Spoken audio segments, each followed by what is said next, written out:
Two major events in Facebook's history happened in 2012. In April, they acquired Instagram for a record-setting $1 billion, and in May, they went public. They had their initial public offering, otherwise known as an IPO. When Facebook made a bid to buy Instagram though, most people thought Mark Zuckerberg was making a huge mistake. But acquiring Instagram turned out to be one of the best tech acquisitions of all time, helping secure Facebook's dominance in social media for years to come. This wasn't a merger, it was more of an acquisition, and in the next 2 minutes you're gonna know more about mergers and acquisitions than 99% of people.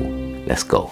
Mergers and acquisitions, often shortened to M&A, are like big business combinations. It's when one company joins forces with another. It's like two jigsaw pieces coming together to form a bigger puzzle piece. The most interesting thing about mergers and acquisitions is that in the business world, it's like a big game of chess. You get a lot of companies that can grow a lot faster and become a lot more powerful by joining forces. So they kind of huddle together in order to accelerate their growth, become stronger, and then hopefully more dominant in the industry that they're in. But it's also kind of like a soap opera. Sometimes there's drama, so not all mergers or acquisitions go to plan, and so there's a lot of beef or there's a lot of bad blood. Company cultures might clash, companies might regret doing the merger or the acquisition, and so it doesn't always work out. One classic example is Disney acquiring Pixar. So Disney obviously created Cinderella and Mickey Mouse, and Pixar created Toy Story and Finding Nemo. The Disney Pixar acquisition has meant that together they've created blockbusters like Frozen and The Incredibles. Another example is telecoms giant ATT when they acquired Time Warner. This was a merger rather than an acquisition, and it brought together companies like CNN, HBO and Warner Bros.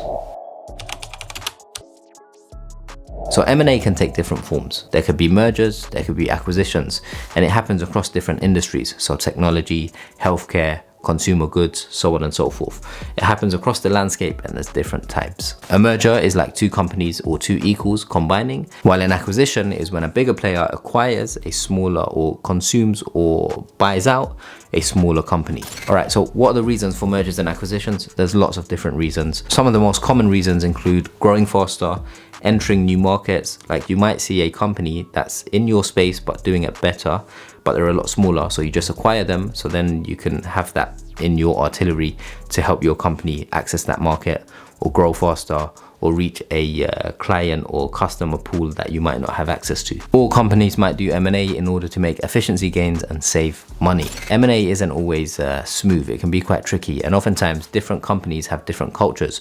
So one of the challenges is those cultures coming and working together effectively.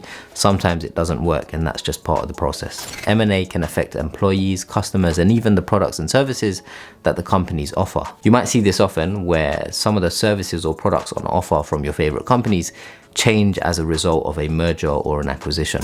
Last but not least, regulation. So governments often monitor and review M&A activity in order to ensure that there's no monopolies or extremely strong companies or players in a particular industry, because then they'll just increase prices and it will be worse off for the consumer. So there's a lot of regulation in mergers and acquisitions. M&A is like a big game of business strategy. It can create powerful companies and lead to exciting innovations, but it's also filled with challenges and complexities. Keep an eye on the news and you might spot M&A stories on companies that you care about. Make sure you tune in next time to learn another financial term, concept, or idea in basic English. Peace.